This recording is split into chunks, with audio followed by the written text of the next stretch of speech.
श्री सीतानाथ समारंभां श्रीरामानंदार्य मध्यमाम् अस्मदाचार्य पर्यंतां वंदे गुरु परंपराम। प्रेम से बोलिए श्री अयोध्यानाथ सरकार की जय, श्री चित्रकूट बिहारी सरकार की जय। आप सभी को चित्रकूट धाम टाटी घाट रघुनाथ दास की ओर से सादर जय श्री राम, जय श्री राम, जय श्री राम। आज का प्रसंग है श्री आशीष अग्रवाल जी, जो कि आप मुंबई से हैं। आपने एक कमेंट में लिखा था कि महाराज जी भजन का शाब्दिक अर्थ क्या है। तो भजन के शाब्दिक अर्थ को मैं पुनः आप लोगों के समक्ष आया हूँ। जिस भजन के बारे में परम पूज्य गोस्वामी तुलसीदास जी महाराज कहे हैं कि बारी मथे घृत होई बरु शिकताते बरु तेल, बिनु हरि भजन न भव तरिये यह सिद्धांत अपेल।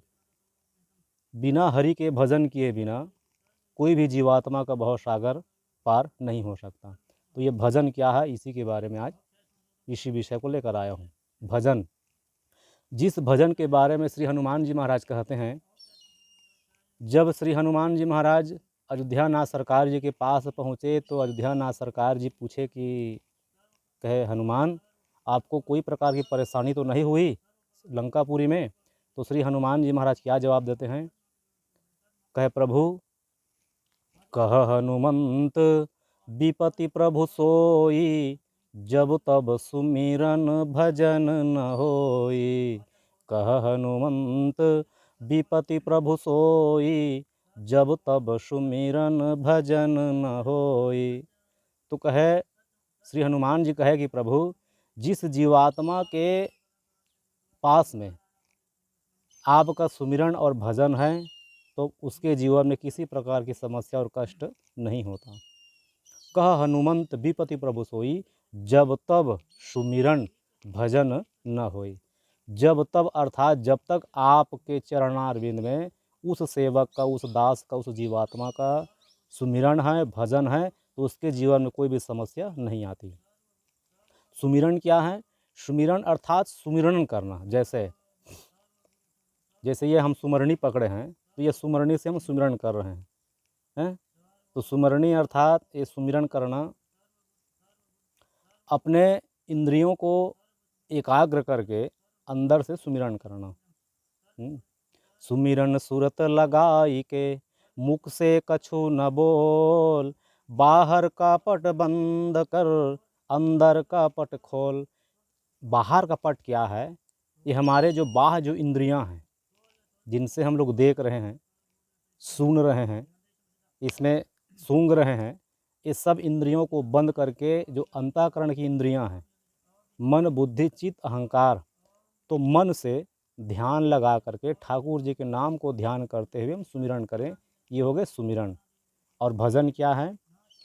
तो भज सेवायाम धातु इति भजन, अर्थात 24 घंटे अष्टपहर तक ठाकुर जी की स्मृति में लगे रहना ही भजन है।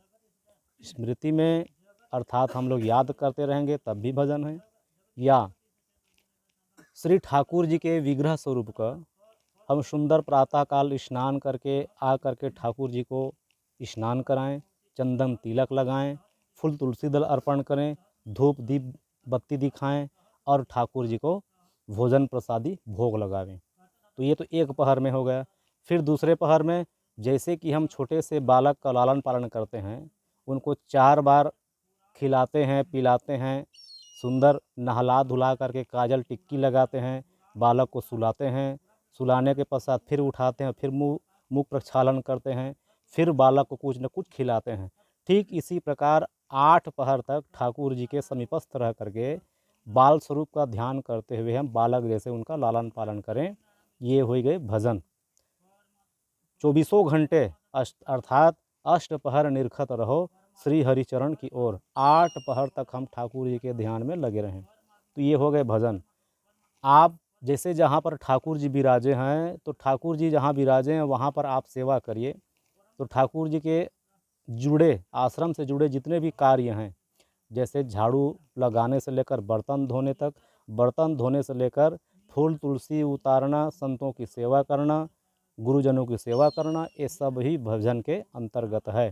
तो जो जीवात्मा जो है नित्य भजन करना चाहते हैं, वे किन्हीं न किन्हीं पुरुष महापुरुष के सानिध्य में रह करके या ठाकुर जी के विग्रह स्वरूप का सेवा करते हुए वे भजन निरंतर वो कर सकते हैं। ये भजन का शाब्दिक अर्थ है, अर्थात भज सेवायाम धातु इति भजन। हम केवल छोटे साधक हैं और जा करके हम केवल ले लेंगे माला और माला ले करके बैठ जाएंगे, तो ये भजन नहीं है, तो सुमिरन हो गया। सुमिरन कर रहे हैं लेकिन हम भजन से वंचित हो जाते हैं। तो सेवा करना ही भजन है। जैसे आज्ञा समन सुसाहिब सेवा, महापुरुषों की आज्ञा को स्वीकार करने से बड़ा कोई सेवा नहीं है। जो महापुरुष हमको आज्ञा दे दिए हैं, अर्थात प्रथम मुनिन जो कीरति गाई तेहि मग चला सुगम मोहि भाई, जहाँ बड़े बड़े महर्षि मुनिषियों ने रिसर्च करके ये जो ग्रंथ रचना किए हैं, श्लोक रचना किए हैं, मंत्र का रचना किए हैं, उन्हीं सबको पाठ करते हुए, पठन पाठन करते हुए अपने जीवन को निर्वाह करना, शास्त्रोक्त जीवन अपनाना, यही ठाकुर जी की और गुरुजनों की विशेष सेवा है। और साथ ही हम विग्रह का स्वरूप का सेवा करें। हम लोग करते क्या हैं, सीधे हम लोग पहुंच जाते हैं मानसिक सेवा में। नहीं, जब तक आप ठाकुर जी की विग्रह स्वरूप की सेवा नहीं करेंगे, तब तक आप मानसिक सेवा, मानसिक पूजा, मानसिक जाप में नहीं पहुंचेंगे।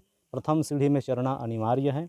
जैसे कोई छोटा बालक है, भर्ती हुआ है, शुरुआत में जब वो जाता है स्कूल में, तब उसको गुरु जी लोग, बहन जी लोग अनार आम सिखाते हैं, ABCD सिखाते हैं, और धीरे धीरे सीखते सीखते वो पहुंचता है वो शब्द में, शब्द अक्षर में पहुंचता है। और अक्षर के बाद फिर उसको कई प्रकार की कविताएं, कई प्रकार की कहानियाँ, वो सब धीरे धीरे वो जान लेता है। तो हम लोग जब शुरुआती में प्रवेश करेंगे, तब हमको चाहिए कि हम ठाकुर जी की विग्रह स्वरूप की सेवा करें। और जो नाम जाप है, तो उसको पहले वाचिक रूप से जाप करें। वाचिक रूप से अर्थात आवाज़ लगा करके, जैसे सीताराम सीताराम, राधे श्याम राम राम राम राम, तो ये वाचिक रूप से हो गया। अब धीरे धीरे धीरे आप वाचिक रूप से जाप करते रहेंगे, तो फिर आप पहुंच जाएंगे उपांशु में। उपांशु जाप करते करते पहुंचेंगे, फिर अंतिम में आप मानसिक जाप में पहुंचेंगे। तो मानसिक जाप सर्वश्रेष्ठ है, मानसिक पूजा भी सर्वश्रेष्ठ है, लेकिन वो एक स्थिति है। उस स्थिति में पहुंचने के लिए हम जो दो प्रकार के जो क्रमशः हैं, वाचिक जाप और उपांशु जाप, उससे प्रवेश करते हुए, उसको कार्यरत करते हुए हम लोग मानसिक जाप में, मानसिक पूजा में पहुंच सकते हैं। तो ये भजन का शाब्दिक अर्थ है। अब आप लोग सुन करके आपको जो अनुभव की प्राप्ति हुई है, कृपा करके आप लोग कमेंट करके बताइएगा। इसी के साथ आप सभी को सादर जय श्री राम, जय श्री राम, जय श्री राम।